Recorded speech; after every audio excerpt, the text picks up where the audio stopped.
Hello and welcome to the Spiked podcast. I'm Tom Slater, editor of Spiked, and joining me today we have Rakib, Ehsan, Spiked columnist. Hello. And welcoming back to the show, Francis Foster, co-host of Trigonometry, and Francis Foster Sorts Your Life Out. How are you doing, Francis? Yeah, I'm very good, Tom. How are you, mate? Not too bad, not too bad. We're discussing some pretty awful news today. The horrific murder of Charlie Kirk, the horrific murder of Iryna Zorutska, as well as checking in on what's going on in the Labour Party.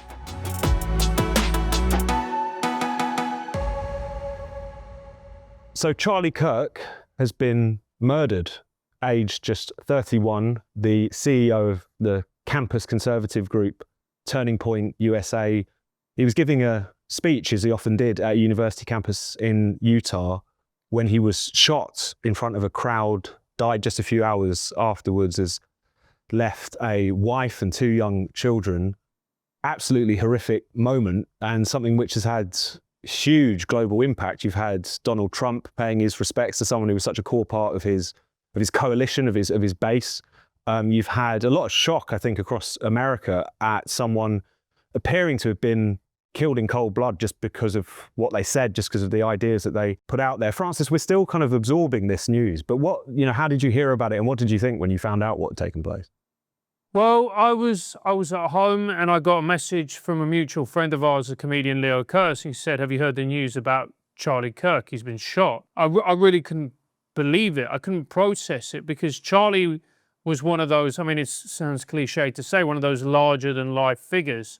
He was somebody who had risen to prominence over the past few years, had this incredible social media presence. He had a real presence on stage as well. He was very charismatic when engaging in debates. And he's one of those people that you could see being a fulcrum of the American right for generations to come. And I mean, just to see him cut down in his prime, only 31 years old, like you said, leaving a young family behind and a wife, it's just unbelievably tragic. And if we just put politics aside for a moment, the fact that there's going to be 2 children waking up this morning who are now without a dad and a wife without a husband, it's just too much to bear, to be honest with you. Absolutely. And Rakib, turning to you, there has been a kind of rising tide of political violence in America. There was the attempt on Donald Trump's life that got quite close, as well as another near miss that happened during that election campaign. There was the Luigi Mangione killing of the healthcare CEO. But this feels, in some respects, even more sinister, not only because, unlike in Trump's case, it was awfully successful, but also because of the fact that Charlie Kirk, he wasn't a politician, he wasn't an oligarch, he didn't hold power over anyone, he just put his ideas out there, he debated people, he was part of this kind of conservative-led pushback against campus cancel culture. He was just someone who expressed views, and whilst there's not a lot that we know so far about the alleged shooter, who is still on the run at the time in which we're recording this, although there's some indications there might have been pro-trans, kind of anti-fascist messages on the shell casings. This seems of a kind of different order, someone who quite plausibly was cut down purely because someone disagreed with them. No, absolutely. And I think that even though Charlie Kirk was not a politician, I think that all signs point towards this being a horrific act of political violence, ideologically driven violence. And I think that I echo Francis's sentiments, the fact that he was a young husband and father who's been killed at the age of 31. It's incredibly depressing. I think that when you look at the United States, and I think this is something that I've observed in recent times, you've had more and more American commentators ultimately intervene over matters of British social cohesion and democratic freedom. And don't get me wrong, we have some very serious challenges on these islands. But I think that the aftermath of Charlie Kirk's assassination, along with the horrific murder of Iryna Zorutska, which we'll be talking about later on, I think it's revealed that the aftermath of those murders have revealed the truly toxic and sinister nature of identity politics in what is a bitterly polarized America. And I think that some of those American analysts, one of those being Steve Bannon, I think that it's very clear that they've talked a great deal about the possibility of Britain descending into some kind of full-blown civil war. I think that looking at these incidents and the way various groups have reacted to them, I think it's very clear that the risks still very much lie within the United States, and maybe they should focus more on affairs closer to home. And Francis, there might be things that you want to come back on, but I wanted to talk to you briefly about the response. Obviously, there's been a lot of people from the right of politics and anyone with a soul really coming out and just expressing their condolences and shock at what's happened. But inevitably, that hasn't been the full extent of the response. There was an MSNBC contributor who was taken off air after he pretty heavily implied that Kirk had it coming because of his hateful words, as he put it. There's various kind of ghoulish young people on TikTok openly celebrating what has taken place. Our own Socialist Workers' Party, who never ceased to stoop lower than they have the last time, put out an article saying that Charlie KKK Kirk's chickens had come home to roost. I mean, we've become almost a bit numb to this kind of grim, horrendous response to when people on the other side of the political aisle from someone else is cut down like this. But surely we've stooped to a new low here. Well, it's a good point, very well made, Tom. Also, we've also seen the conspiracy theorists come out saying that this is somehow the fault of Israel, and Israel have executed Charlie Kirk because he's been pressing Trump to release the Epstein files.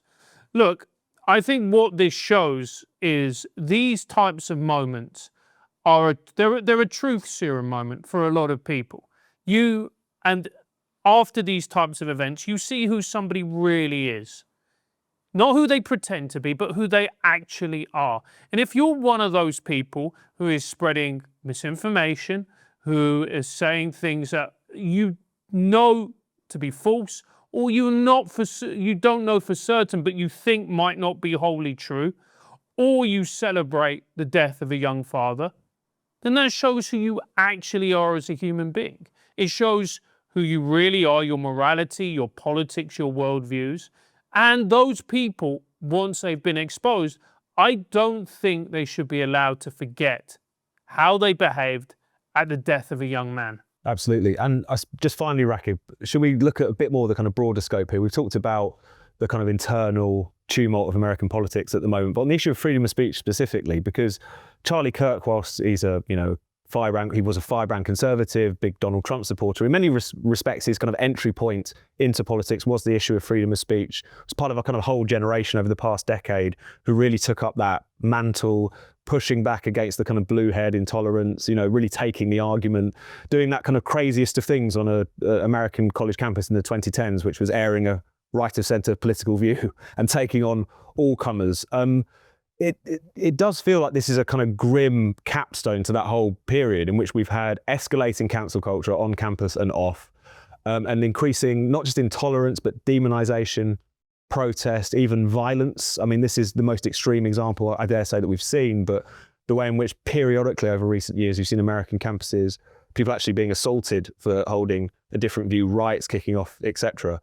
I mean, how do we go forward from here? Because I guess the temptation from a lot of people would be to be more cowed by something like this. But surely it's important that people carry on kind of regardless and continue to make their points as forcefully as possible. Oh, no, absolutely. And I think there's a very important point to be made here, is that the key ingredient to a functioning democracy is the civility that comes with defending other people's rights to express their views, even if they run counter to your own.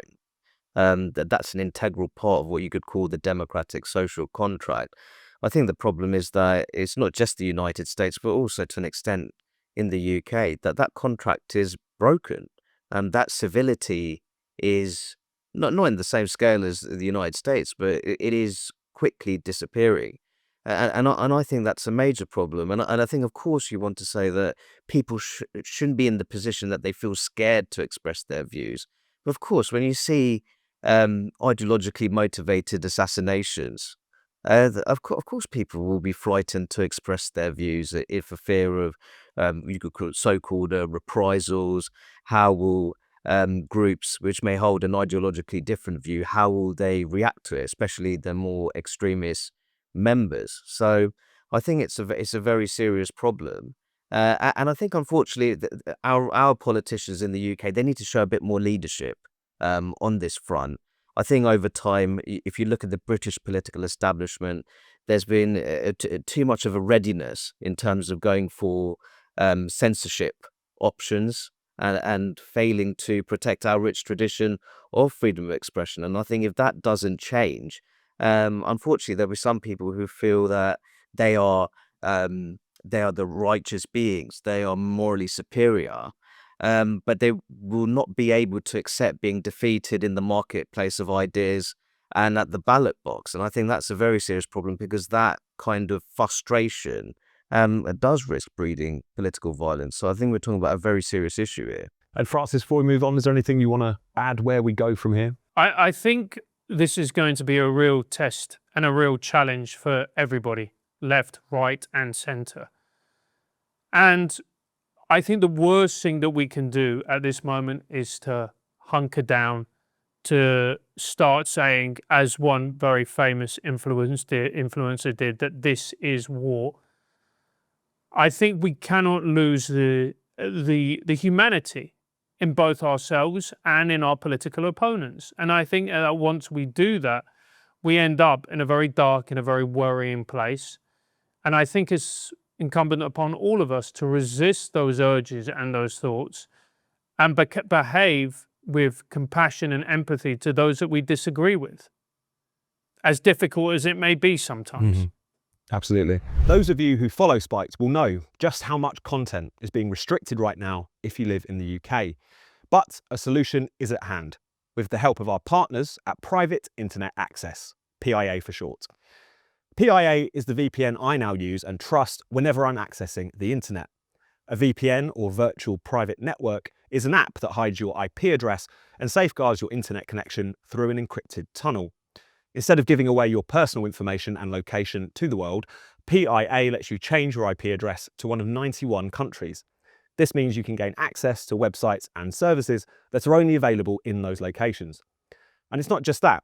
Did you know that streaming services like Netflix and Prime Video have huge catalogues of content, but you can only access a fraction of it from your own country? Using PIA to change your location opens up a whole new world of streaming.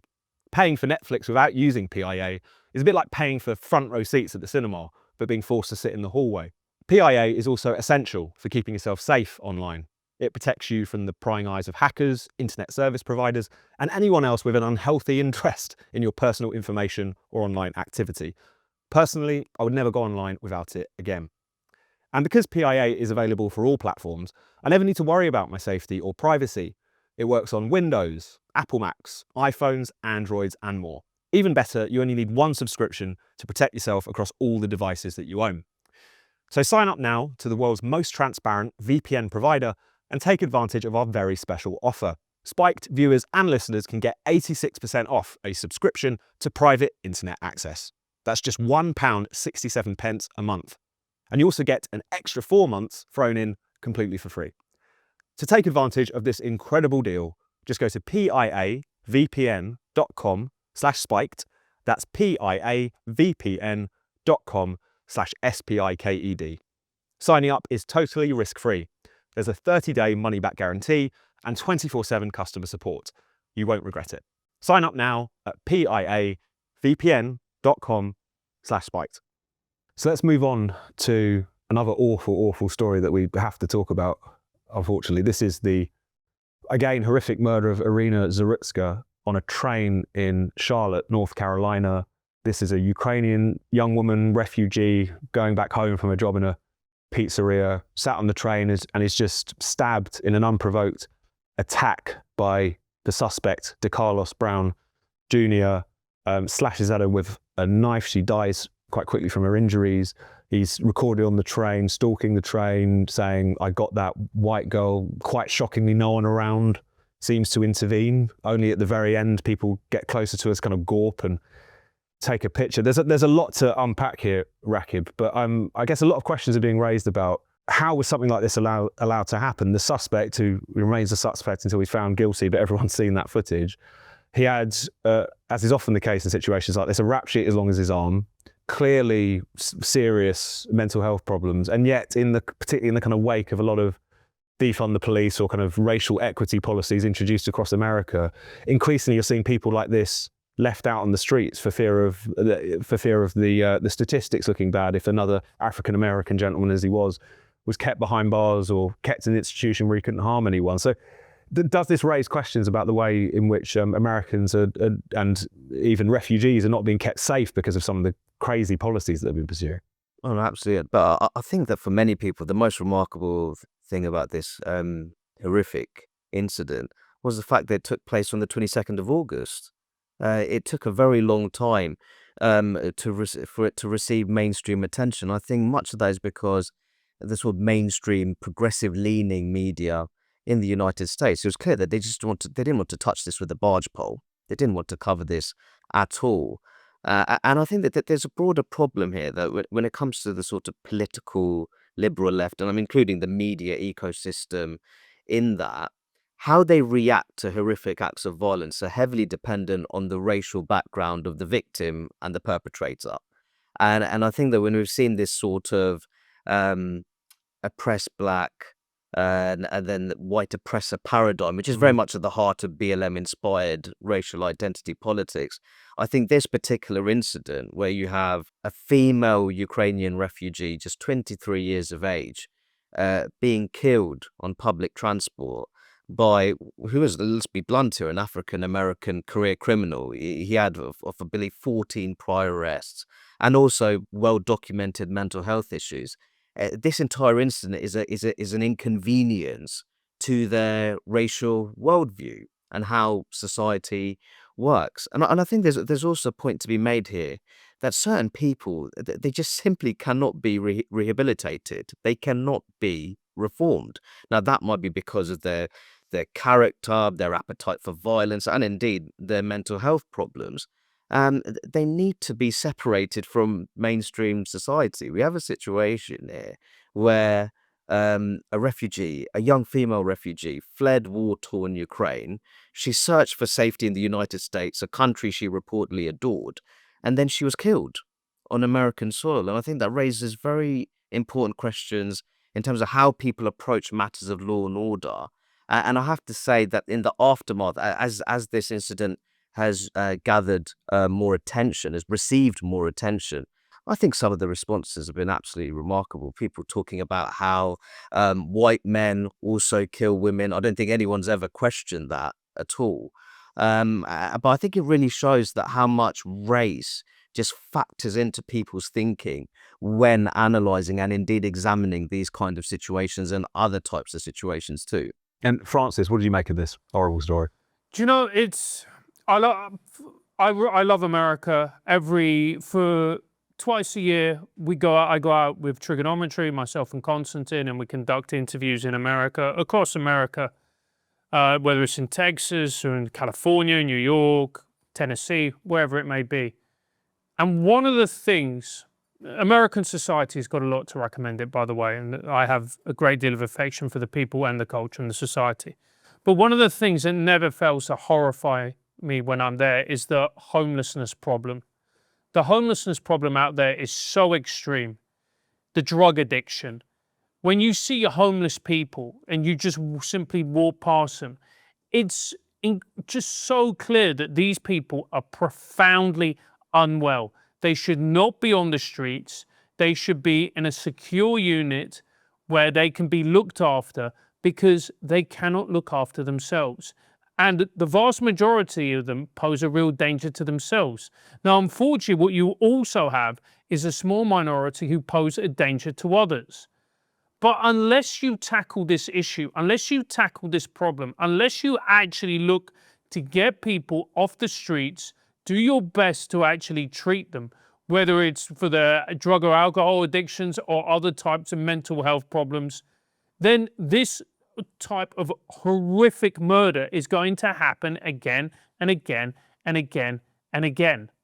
This is a failing of the system. It is awful. The really, really worrying thing is that this doesn't surprise me. I'm just surprised it hasn't happened more often in America, if I'm being honest. And Rakib, should we talk a bit about those bystanders? Because people, having watched this footage, and I think that footage has been doing the rounds far too much than is actually comfortable, to be honest. There's a bit of purine interest these days, similar with the Charlie Kirk shooting, for whenever something like this happens, people feel the need to see it. But in the same way, the people who were in that train car kind of did just gawp or not get involved. You see the clips, people are kind of just hastily picking up their stuff and trying to get out of there. Understandable on some level, but you would think that at least some people would try and intervene, comfort her in her final moments. As I say, you only really see two people approach, one to take a picture and the other one just to kind of gawp at her slightly. I mean, that surely says something about the way in which we are sort of coming apart as in Western societies. Oh, no, absolutely. And I think that when I've watched the footage, and the word that I used to describe some of the passengers was that they were apathetic, at best, really. The thing for me, which was particularly shocking, was the fact that she wasn't killed instantly. There was that part where she was just in a state of shock, and she was horrified by the situation. And there was a period of time where no one even approached her, didn't even see if she was okay, to comfort her in any way, shape, or form. Those are the signs of a truly broken society, in my opinion. And I think that it's just it's a terrible shame that a young lady, she fled Kremlin militarism, left her war-torn country of Ukraine. And then she would have arrived in the US with such a sense of positivity, hope, and optimism.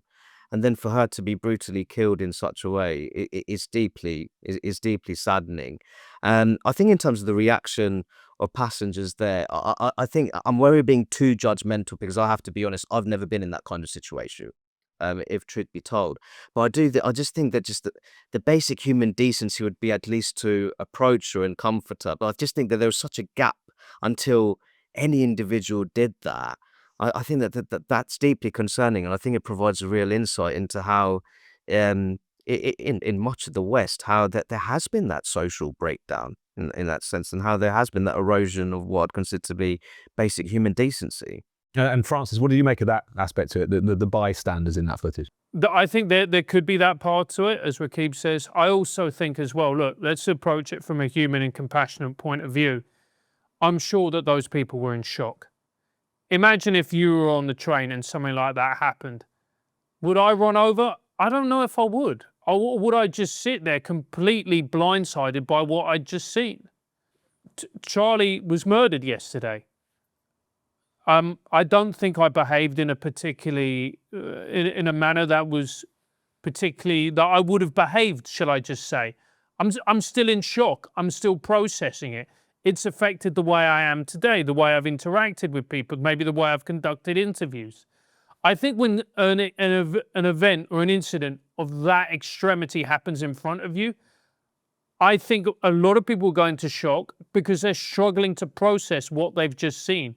It's so grotesque and extreme. It's almost impossible to react in the moment. I'm sure some people did, but I'm very sure also that a vast majority of people would be left stunned by that horrific killing which just happened in front of them. No, it's a very fair point. We should move on to talk about news a bit closer to home back in the UK. Essentially the state of play of the Labour Party. I thought we'd touch on briefly the deputy leadership contest, briefly, to make it as merciful as possible. It's not exactly set the world on fire, I think it's fair to say. But also Labour has now become engulfed in this scandal involving Lord Mandelson, the now sacked ambassador to the US, and Jeffrey Epstein. But Rakib, shall we start with the deputy leadership race? At the time that we're recording, Bridget Phillipson, the education secretary, has been the first to clear the first hurdle of getting enough MPs nominations to get through to the next round. Labour Manchester MP Lucy Powell is pretty strongly likely to be the other person to make it through. There's been a lot of discussion about how the deputy leader has to be a northern woman to fill the shoes left by northern woman Angela Rayner.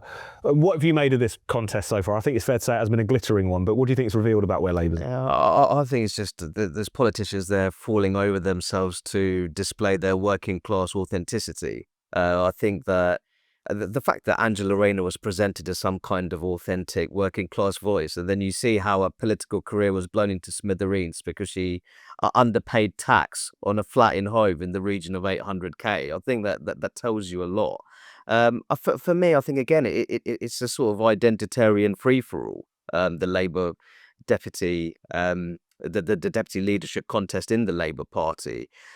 There's really not much about these politicians in terms of what kind of direction the country should head into.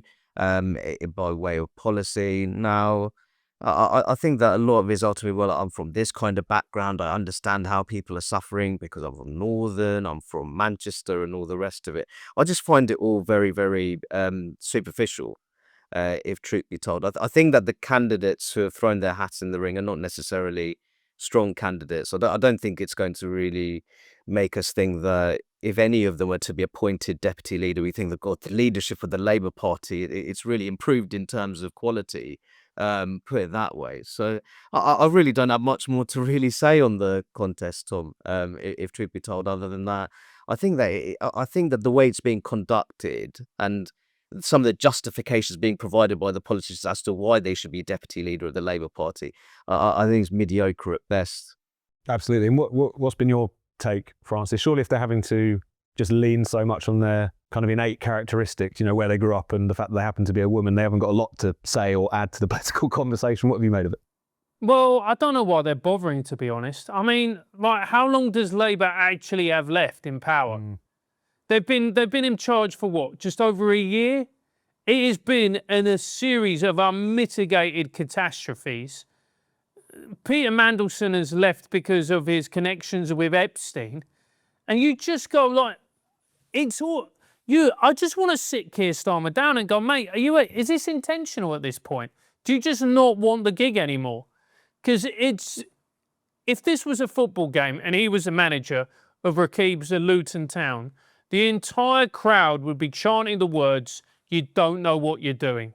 Absolutely. I mean, you go to a football game these days, there's often quite spirited chants of Keir Starmer as a wanker as well, so he's made it onto the... So, yeah, exactly. If you said to the average football fan, would you prefer Keir Starmer in charge of your country or your football team? They'd go, I'd actually rather somebody in charge of my football team who knows what they're doing.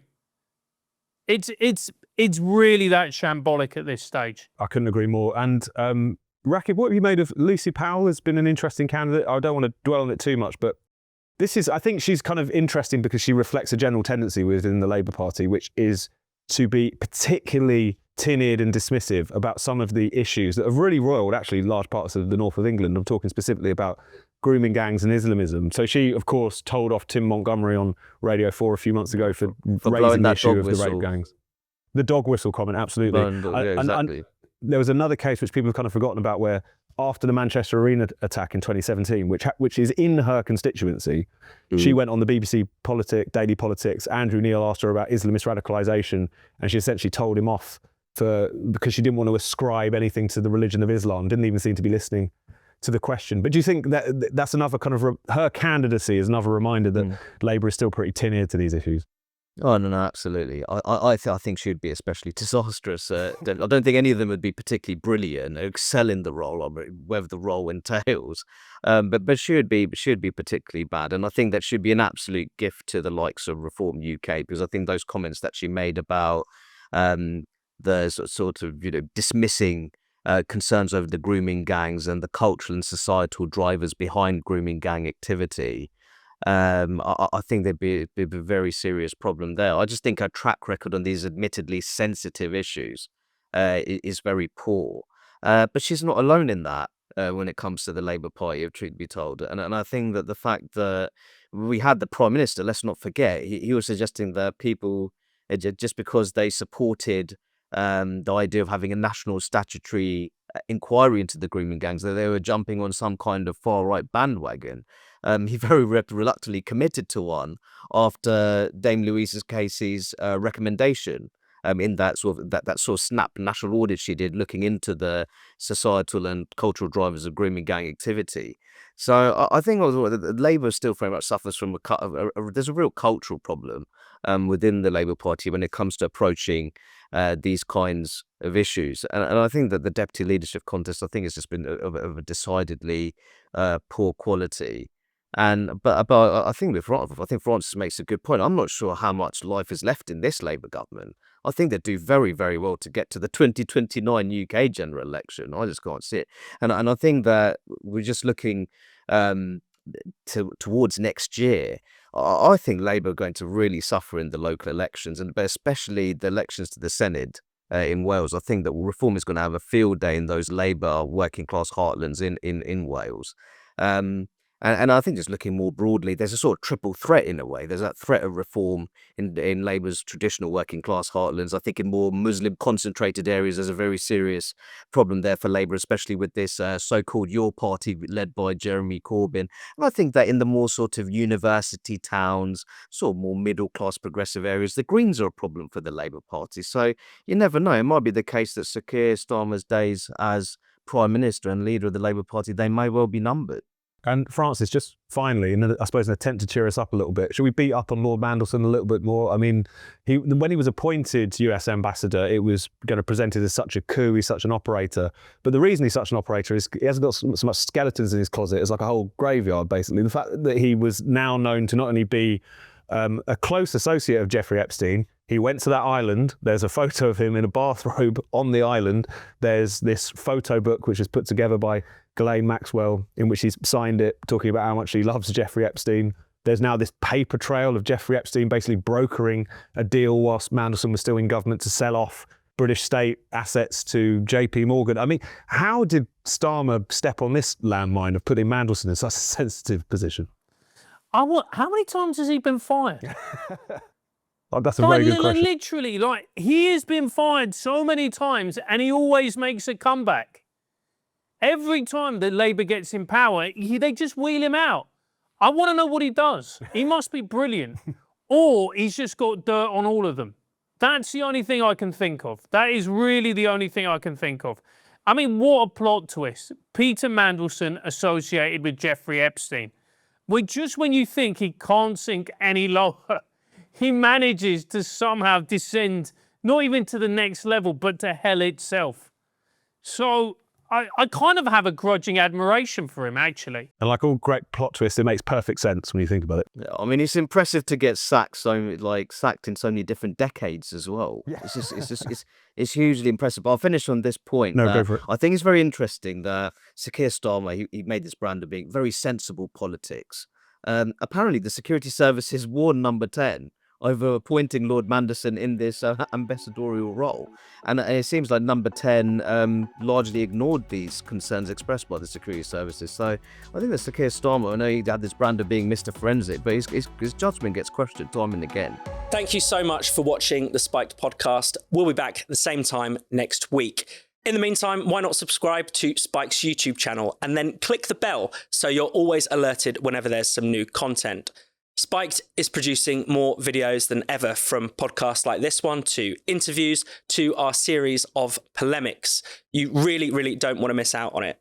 Plus, to get your daily dose of Spiked, just go to spiked-online.com. That's our website at spiked-online.com.